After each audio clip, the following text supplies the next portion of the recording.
कहानी की शुरुआत होती है और हम देखते हैं एक लेडी अपने बच्चे को जन्म देने वाली है, लेकिन उसका हस्बैंड डैगो याद कर रहा होता है कि कुछ साल पहले उसने हाल ही में 12 डीमन के सामने इवल होने की कसम खाई थी और डीमन पावर के बदले वो उसके पहले बेटे से बहुत कुछ ले लेते हैं।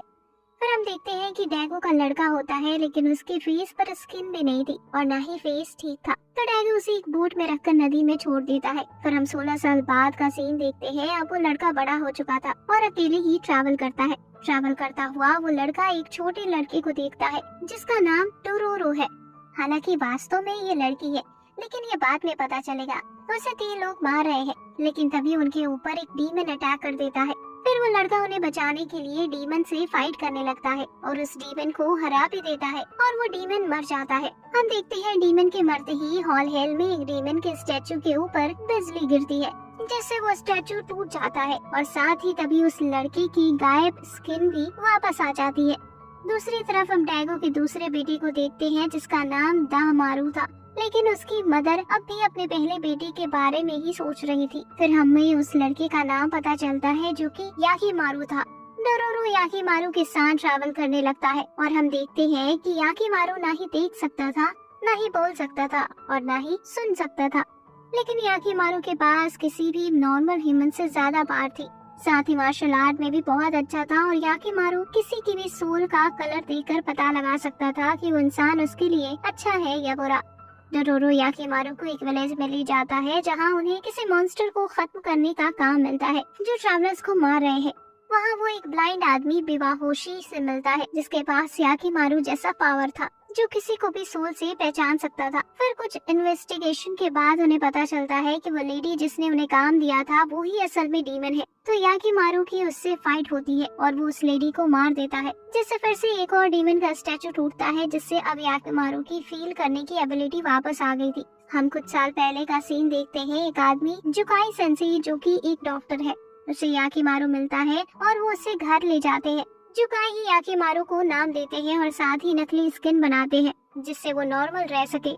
हम देखते हैं जब याकीमारू 6 साल का था तब एक लेजर्ड की वजह से उसका पैर कट गया, लेकिन जुकाई देखते हैं याकीमारू का पैर अपने आप वापस आ जाता है, जिससे जुकाई को समझ आता है कि याकीमारू के बॉडी स्पॉट्स डीमन ने चुरा लिए हैं। तो याकीमारू के ट्रैवल पर जाने से पहले जुकाई उसके हाथों के बीच में स्वॉर्ड डाल देता है, क्योंकि याकीमारू को दर्द भी महसूस नहीं होता था।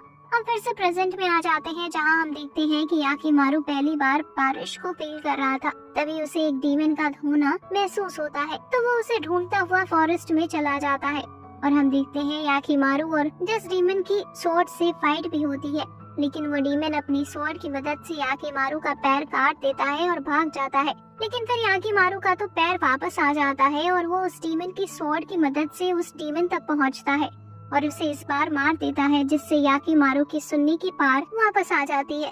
पर हम देखते हैं कि बेहोशी याकीमारू के पास आया होता है और देखता है कि धीरे धीरे याकीमारू की सोल रेड होती जा रही है। फिर याकीमारू एक डीमन को ढूंढ लेता है और उससे फाइट करता है, लेकिन फाइट के दौरान याकीमारू का रियल लेग डीमन खा लेता है, जिसकी वजह से याकीमारू को घर लौटना पड़ता है। लेकिन वो देखता है कि उसके बोलने की एबिलिटी भी वापस आ गई थी। एक लड़की मियो की मदद से याकीमारू अपने बोलने और सुनने की एबिलिटी को समझ रहा था।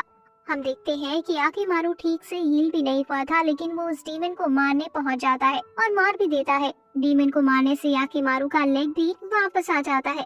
वापस आकर डोरोरो और याकीमारू देखते हैं जहाँ मियो रहती थी।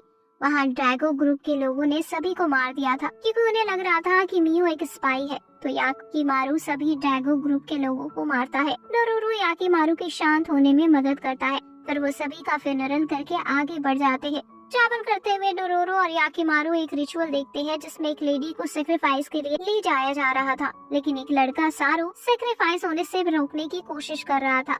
फिर वो लड़का बताता है कि वो लेडी जिसका सेक्रीफाइस होने वाला है वो उसकी सिस्टर है और एक डीमन आज उसे मार देगा। लेकिन याकीमारू और डोरेरो उस डीमन को मारने की कहता है। ये सुनकर सारो खुश हो जाता है। कुछ देर बाद वहाँ से डीमन आसमान में से आता है, लेकिन डीमन के हवा में होने की वजह से याकीमारू कुछ नहीं कर पा रहा था। फिर डोरेरो और सारो डीमन के ऊपर एक एक्सप्लोजन करते हैं, जिससे डीमन बहुत घायल होता है। फिर डोरेरो उस डीमन के ऊपर पहुंच जाता है और याकीमारू को आवाज लगाता है। याकीमारू आवाज सुनकर डीमन की लोकेशन का पता लगा लेता है, जिससे डीमन को खत्म कर देता है। डीमन को खत्म करते ही काले बादल हट जाते हैं और सारू अपने सिस्टर को ठीक देखकर बहुत खुश था। याकीमारू को उसकी सूंघने की एबिलिटी मिल जाती है। फिर हम देखते हैं कि डोरोरो की तबीयत खराब हो जाती है और याकीमारू उसे एक टेंपल में ले जाता है जहाँ एक लेडी डोरोरो को ठीक कर देती है और उस लेडी से हमें पता चलता है कि डोरोरो असल में एक लड़की है। विडागो डीमन टेंपल पर जाता है और देखता है कि कई सारे डीमन स्टैचू टूट चुके हैं और डीमन उसे बताते हैं कि याकीमारू अभी भी जिंदा है और धीरे धीरे अपनी बॉडी को वापस ला रहा है।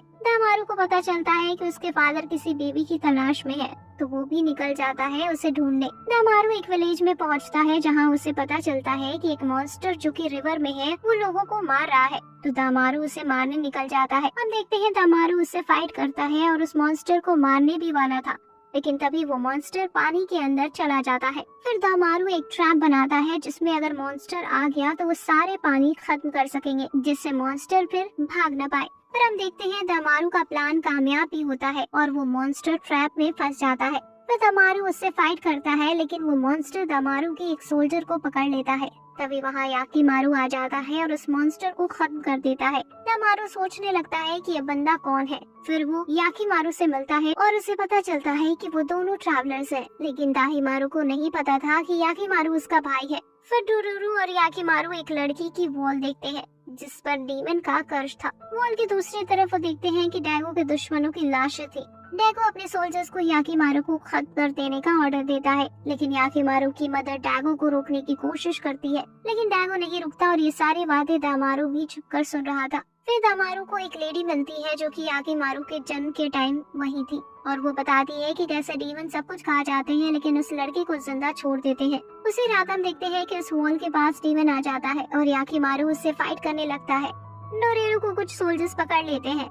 याकीमारू डीमन से फाइट ही कर रहा था, तभी वहाँ डैगो आ जाता है। याकीमारू अपने फादर को नहीं पहचानता और हैरान हो जाता है। डैगो की सोल में डीमन रेड कलर देखकर डैगो याकीमारू पर अटैक करने का ऑर्डर देता है, लेकिन याकीमारू वहाँ से भाग जाता है। दूसरी तरफ डोरोरो को जेल में बंद कर दिया जाता है, लेकिन डोरोरो वहाँ से भागने में कामयाब हो जाती है। फिर हम देखते हैं दामारू अपनी मदर के पास सच पता करने गया था। तभी वहाँ डैगो आ जाता है और बताता है कि याकीमारू के सौदे के बदले में डीमन ने उसके क्षेत्र को बचाया था। तभी वहाँ याकीमारू आ जाता है और डैगो उसे मारने का ऑर्डर देता है, लेकिन दामारू हिल भी नहीं पाता।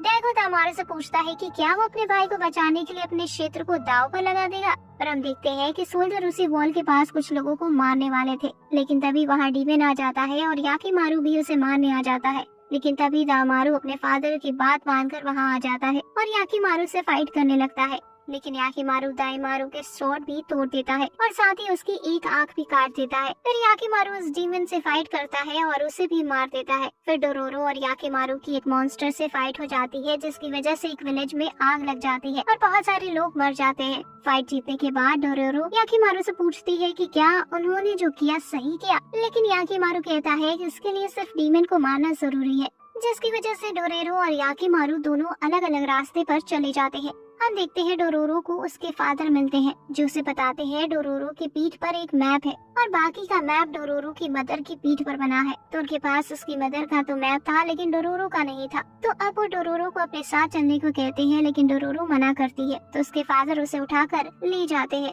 फिर वो सभी कई दिनों तक ट्रैवल करने के बाद वो ट्रेजर तक पहुंच जाते हैं, लेकिन बिना वोट के वो नहीं पहुंच सकते थे। फिर वो सभी पास के विलेज में जाते हैं, लेकिन देखते हैं कि वहाँ सभी मरे हुए हैं। तभी उसके पास एक लड़का शिरोनुई आता है, जिसका सिर्फ एक ही हाथ था और वो उन्हें बोट में ले जाने को कहता है। शिरोनुई टू शार्क की मदद से बोट चला रहा था। जब वो पानी के बीच में होते हैं, शिरोनुई बताता है कि उसने अपने हाथ शार्क को खिला दिया। उन्हें इंसान का मीट इतना पसंद आया कि शिरोनुई ने सारे विलेज वालों को मारकर शार्क को खिला दिया। तभी उनकी दूसरी बोट पर शार्क अटैक कर देती है, जिससे वो गिर जाते हैं। फिर शिरोनुई उन्हें वहीं छोड़कर चला जाता है। सभी सोचने लगते हैं कि उनका अंत आ गया, लेकिन डोरोरो बिना डरे पानी में कूद जाती है और शार्क को अपने पास बुलाती है। शार्क तेजी से डोरोरो के पास आती है, लेकिन डोरोरो उसे ऊपर ले जाती है, जहां डोरोरो के फादर के लोग उस शार्क को मार देते हैं। फिर हम देखते हैं डोरोरो के फादर ने डोरोरो के कपड़े उतार दिए थे मैप देखने के लिए, और वो मैप देखकर डोरोरो को पेड़ से बांधकर चले जाते हैं। दूसरी तरफ हम देखते हैं कि याकीमारू एक नदी में ट्रैवल कर रहा था, लेकिन तभी एक शार्क दूसरी शार्क को खा लेती है। फिर वो याकीमारू पर अटैक करने आती है, लेकिन याकीमारू उसे मार देता है और वो फिर से डोरोरो से मिलता है। वो दोनों फिर से साथ में ट्रैवल करने लगते हैं। याकीमारू और डोरोरो एक विलेज में पहुंचते हैं जहां उन्हें एक बड़ा डीमन मिलता है। उससे फाइट करते हुए याकीमारू और डोरोरो एक खाई में गिर जाते हैं और डोरोरो का हाथ कुछ चट्टानों के बीच फंस जाता है। याकीमारू उसे छुड़ाने की बहुत कोशिश करता है लेकिन कुछ नहीं कर पाता। वहाँ पानी भी बनने लगता है जिसकी वजह से डोरोरो डूब रही होती है, लेकिन तभी वहाँ बेवाहोशी आ जाता है और अपनी सोट की मदद से डोरोरो को छुड़ा लेता है, लेकिन इससे बेवाहोशी की सोट टूट जाती है। याकीमारू अपनी बॉडी को वापस लाने के लिए इतना पागल हो गया था कि वो फिर से उस डीमन को मारने पहुंच जाता है। इस बार याकीमारू उस डीमन को मारने ही वाला होता है। इतने में वो डीमन अपनी फुल पावर दिखाता है, लेकिन फिर भी याकीमारू उसे मार ही देता है। याकीमारू देखता है कि स्टीवन को मारने से उसका कोई भी बॉडी पार्ट वापस नहीं आया था, जिसकी वजह से याकीमारू स्टीवन के टुकड़े करने लगता है, लेकिन डोरोरो याकीमारू का ऐसा पागलपन देखकर उसे रोक लेती है। बेवाहोशी देखता है कि याकीमारू की सोल धीरे धीरे रेड होती जा रही थी। याकीमारू तय करता है कि वो सीधा डैगो से फाइट करेगा अपनी बॉडी को वापस लाने के लिए, लेकिन डोरोरो इससे दुखी थी क्योंकि याकीमारू सिर्फ अपनी बॉडी को वापस लाने की ही सोचता है। हम देखते हैं डैगो के क्षेत्र में कुछ भी अच्छा नहीं चल रहा था, खेती नहीं हो पा रही थी और लोग बीमारियों से मर रहे थे। इस वजह से डैगो साकुरा क्लेन से वॉर करने का डिसाइड करता है। दूसरी तरफ तमारू मुत्सु और योगी के साथ याकीमारू को रोकने निकल जाता है। फिर उन सभी के बीच फाइट शुरू हो जाती है और हम देखते हैं कि याकीमारू मुत्सु और योगी दोनों का एक एक हाथ फाइट में काट देता है और दामारू की कटी हुई आंख को फिर से काट देता है। डोरोरो ऐसा खून खराबा देखकर बहुत दुखी थी। तभी कुछ लोग घोड़ों पर आते हैं याकीमारू को मारने, जिन्हें डैगो ने भेजा था। तभी एक आदमी घोड़े से कूद जाता है और जैसे ही घोड़ा याकीमारू के पास पहुंचता है, वो आदमी घोड़े पर लगे बम ब्लास्ट कर देता है, जिससे घोड़े के टुकड़े टुकड़े हो जाते हैं और याकीमारू खाई में गिर जाता है। डोरोरो को पकड़ लिया जाता है और दामारू को बेहोश करके ले जाया जाता है क्योंकि वो अपने हाथ से याकीमारू को मारना चाहता था। हम देखते हैं कि उस घोड़े में कुछ स्पिरिट चली जाती है, जिससे वो एक डीमोनिक हॉर्स बन जाता है। याकीमारू वापस ऊपर आकर देखता है कि वो लोग डोरोरो को ले गए हैं। इससे याकीमारू बहुत गुस्से में आ जाता है। याकीमारू डेमोनिक हॉर्स के साथ निकल जाता है डोरोरो को बचाने के लिए और डैगो के लोगों को मारने लगता है। दूसरी तरफ हम देखते हैं कि मत्सु हॉल हेल में गया था और डीमन से पावर मांग रहा होता है जिससे वो अपने क्षेत्र को बचा सके। तभी वहाँ दामारू और हियोगी भी आ जाते हैं, जिसके बाद हम देखते हैं कि डीमन का एक हाथ मत्सु के पास था और दूसरा हियोगी के पास, और डीमन की आंखें दामारू के पास थी। हम देखते हैं कि याकीमारू दामारू से फाइट कर रहा होता है और मत्सु और हियोगी डीमनिक हॉर्स से। डेमोनिक हॉर्स उन दोनों को मार देता है, लेकिन डीमन ने उनकी बॉडी को कंट्रोल कर रखा था, तो मारने के बाद भी वो डेमोनिक हॉर्स को मार देते हैं। उनके मरते ही याकीमारू के पास उसके हाथ वापस आ जाते हैं और वो पहली बार अपने हाथों से स्वॉर्ड पकड़कर फाइट कर रहा था। बॉर्डर पर डैगो अपनी आर्मी के साथ निकल चुका था साकुरा क्लेन के साथ वॉर करने। दूसरी तरफ दामारू और याकीमारू की फाइट डैगो की कैसल तक पहुंच गई थी और फाइट करते करते एक मोमबत्ती की गिरने की वजह से कैसल में आग लग जाती है, लेकिन फिर भी वो रुकते नहीं है और जलते हुए कैसल में भी फाइट करते हैं। डोरोरो कैसल की हिडन रास्ते से अंदर जाती है याकीमारू को बचाने। हम देखते हैं बहुत लंबी फाइट के बाद याकीमारू दामारू को हरा देता है, लेकिन मारता नहीं। तभी दामारू के अंदर का डीमन उसके ऊपर कंट्रोल करने लगता है, तो दामारू दोनों आंखें निकाल देता है, जिससे दामारू नॉर्मल हो जाता है। जिसके बाद याकीमारू उस डीमन को भी मार देते हैं और याकीमारू के सारे बॉडी पार्ट्स वापस आ जाते हैं। सभी डोरोरो की मदद से हिडन रास्ते से निकल जाते हैं। दूसरी तरफ हम देखते हैं डैगो लास्ट स्टेचू को टूटते हुए देखता है और साथ साकुरा क्लेन के सामने हार चुका था क्योंकि उसने अपने बहुत सारे सोल्जर्स खो दिए थे। याकीमारू हॉल हेल पर पहुंचता है और देखता है कि उसके घायल फादर वहां बैठे थे, तो याकीमारू गॉड की मूर्ति वहां रख कर चला जाता है। डैगो गॉड की मूर्ति देखकर रोने लगता है। सोचता है कि अगर उसने डीमन के साथ सौदा न किया होता तो भी याकीमारू अकेला ही इतना पावर है कि वो उसके क्षेत्र को बचा लेता। फिर याकीमारू डोरोरो को कहकर चला जाता है कि वो फिर से जरूर मिलेंगे। फिर हम कई साल बाद का सीन देखते हैं जहाँ डोरोरो बड़ी हो चुकी थी और एक लेडी बन चुकी थी। हम याकीमारू को देखते हैं जो डोरोरो को देखकर स्माइल करता है। तो यही इस एपिसोड का एंड हो जाता है। अगर आपको ये वीडियो अच्छी लगी हो तो लाइक करना ना भूलें। यहाँ तक देखने के लिए आपका शुक्रिया।